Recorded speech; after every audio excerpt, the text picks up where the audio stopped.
अगर आपके बच्चे को कोई स्कूल में मारता है या उससे कोई बाल मजदूरी कराता है या कोई बच्चा शिक्षा से वंचित रह जाता है, तो ये सिर्फ अन्याय नहीं है, ये एक अपराध भी है।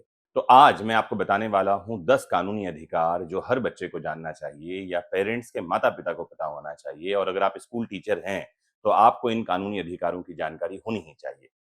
तो सबसे पहला और महत्वपूर्ण अधिकार जो हर बच्चे के पास है, वो है शिक्षा का अधिकार। आपको बता दूं इसके लिए कानून है 2009 में आया है शिक्षा का अधिकार अधिनियम। इसे कहा जाता है right of children to free and compulsory education act 2019।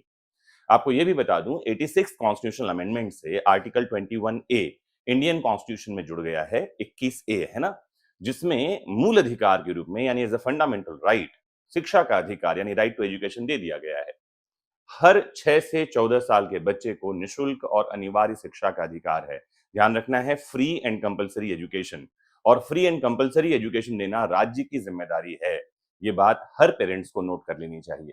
फिर दूसरे नंबर पे आता है बाल श्रम निषेध कानून यानी child and adolescent labour prohibition and regulation act 1986। इसका अमेंडमेंट अभी हाल ही में 2016 में हुआ है। आपको बता दूं 14 साल से कम उम्र के किसी भी बच्चे से कोई काम करवाना, मजदूरी करवाना, श्रम करवाना ये पूरी तरह से गैर कानूनी यानी इलीगल है। और आपको ये भी बता दूं 14 से 18 साल के बच्चे जो हैं उनको खतरनाक कामों में नहीं लगाया जा सकता, यानी हैजार्डस एक्ट में नहीं लगाया जा सकता। अगर कहीं किसी बच्चे के साथ ऐसा कुछ हो रहा है तो ये अपराध है और इसकी शिकायत सीधे चाइल्ड वेलफेयर कमेटी को की जा सकती है जो हर जिले में है, या लेबर डिपार्टमेंट में भी इसकी शिकायत कर सकते हैं। फिर आते हैं भारतीय संविधान के कुछ आर्टिकल्स में। 15(3) यानी 15 ब्रैकेट में 3, 39 ब्रैकेट में ई, 39 ब्रैकेट में एफ। तो आर्टिकल 15(3), 39 ई और 39 एफ ये इंडियन कॉन्स्टिट्यूशन के कुछ आर्टिकल्स हैं जो बच्चों की सुरक्षा, पोषण, विकास इन सब की दिशा में सरकार के लिए प्रावधान करती है कि सरकार विशेष प्रावधान बना सकती है बच्चों के लिए। उन्हें शोषण से सुरक्षित रखने की जिम्मेदारी राज्य की है, सरकार की है। इसे कहा जाता है right to protection from exploitation. फिर एक बहुत इंपॉर्टेंट कानून अभी हाल ही में आया है 2015 में। इसे कहा जाता है juvenile justice care and protection of children act 2015। किशोर न्याय अधिनियम के नाम से इसे जानते हैं और आम बोलचाल में जेजे एक्ट कह दिया जाता है। क्या कर सकते हैं? यदि कोई बच्चा अपराध करता है या खुद पीड़ित हो तो उसके साथ सुधारात्मक और संवेदनशील व्यवहार किया जाना चाहिए। बाल अपराधी, जिसे child in conflict with law कहा जाता है, इसको जेल में नहीं रखा जा सकता, सुधार गृह में रखा जाता है। और तो और बच्चों को किसी भी तरह से दुर्व्यवहार से बचाने के लिए कानून प्रावधान करता है। मतलब बच्चों के साथ ना तो मेंटली, फिजिकली, सेक्सुअली किसी भी तरह का हरासमेंट, शोषण नहीं हो सकता। ये कानून इसकी जिम्मेदारी लेता है। फिर एक इंपॉर्टेंट लॉ 2012 में आया है। इसे कहा जाता है पॉक्सो एक्ट 2012।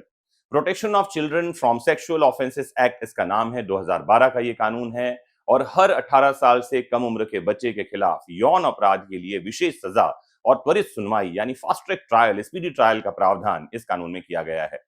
क्लास टीचर, पड़ोसी, रिश्तेदार कोई भी दोषी हो सकते हैं जिन्हें बख्शा नहीं जाएगा। फिर एक कानून आपको जानना चाहिए, आर्टिकल 7 है ये यूएनसीआरसी का। इसे कहा जाता है नाम और पहचान का अधिकार, राइट टू आइडेंटिटी कहते हैं। हर बच्चे को अपना नाम, राष्ट्रीयता और परिवार की पहचान पाने का अधिकार है। भारत में हर बच्चे का बर्थ सर्टिफिकेट बनाना अनिवार्य है और ये बच्चे का अधिकार है।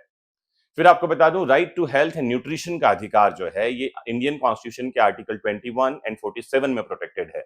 इसे स्वास्थ्य और पोषण का अधिकार कहते हैं। साथ ही 2003 में केंद्रीय सरकार चाइल्ड राइट्स चार्टर लेकर आई है जिसमें बच्चों को कई तरह के अधिकार दिए गए हैं।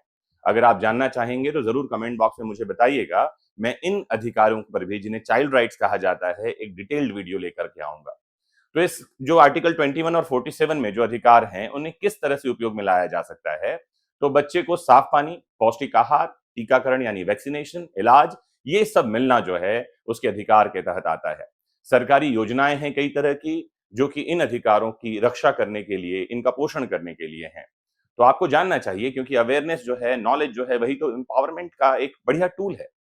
एक और बात जाने, right to play and recreation जो है ये जो यूनाइटेड नेशन का चार्टर है बच्चों के लिए, उसके आर्टिकल 31 में एक अधिकार है और भारत सरकार का जो 2003 का चार्टर है उसके तहत भी ये चाइल्ड राइट में आता है, जिसे खेल और मनोरंजन का अधिकार कहा जाता है। तो हर बच्चे को पढ़ाई के साथ साथ खेलने, कला, संगीत, रचनात्मक गतिविधियों में हिस्सा लेने, इन सब का पूरा अधिकार है। स्कूल या माता पिता कोई भी इससे किसी को रोक नहीं सकता।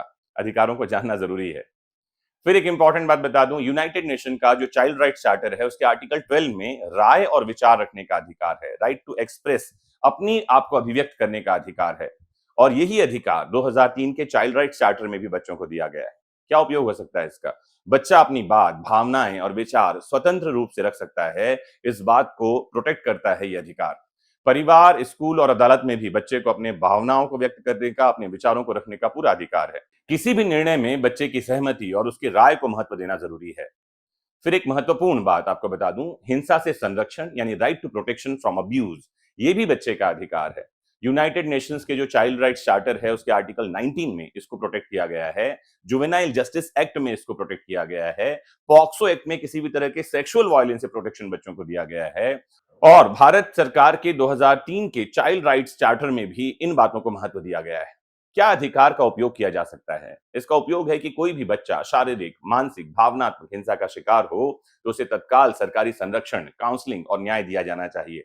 इसमें शारीरिक सजा, डांट, तिरस्कार, ऑनलाइन धमकी, इन सब से संरक्षण शामिल है। ध्यान रखना है कि बच्चे केवल भविष्य नहीं है, वो आज का वर्तमान है, और आज का वर्तमान होने के साथ कल देश उनसे ही बनने वाला है। अगर हम उनके अधिकारों को प्रोटेक्ट नहीं करेंगे, उनके अधिकारों के बारे में उनको नहीं बताएंगे, तो समाज न्यायपूर्ण कैसे बनेगा? तो ये जो 10 अधिकार हैं, कानूनी अधिकार, ये हर बच्चे को पता होना चाहिए। अगर आप शिक्षक हैं, माता-पिता हैं, छात्र हैं, तो इस वीडियो को देखें और सभी तक पहुंचाएं।